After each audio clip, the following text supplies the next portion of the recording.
dal leen ak jàmm mbokk yi suivre Buzz M TV jaa ngeen jëf si topp bi ngeen di topp seen bi bu leen fàtte abonné tey like vidéo yi Maître Ngagne Demba Touré ginnaaw ba nga xamee ne nag daal dinañ koy arrêté tey si suba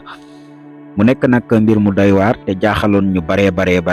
moom Maître Ngagne Demba Touré ginnaaw bi nga xamee ne waa DIC daal dinañuy dem fële sa këram fekk ko fa daal di koy jàpp yóbbu. lu ni mel nag ba mu amee moom mii nag mauvaise nouvelle la ñuy wax ndax kat nag am na lu sa topp mooy que ne nag daal di nañ koy jàllale fële sa rëbës mu nekk nag mbir mu doy waar lool moom mi nga xam ne nag Sénégal gi ba mu fi duggee yàggul sax nag bi mu ñibbisee ndax daf fee génnoon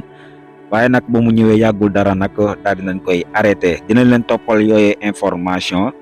si mbir mu ni mel ana nag mbir mi fan lay mujjee ginnaaw bi nga xamee ne nag daal nañ koy téye jàllale ko fële sa ndungu sin fële sa rëbës mu nekk nag mbir mu doy waar lool loo xam ne nag moo ngi am jamono bii nii.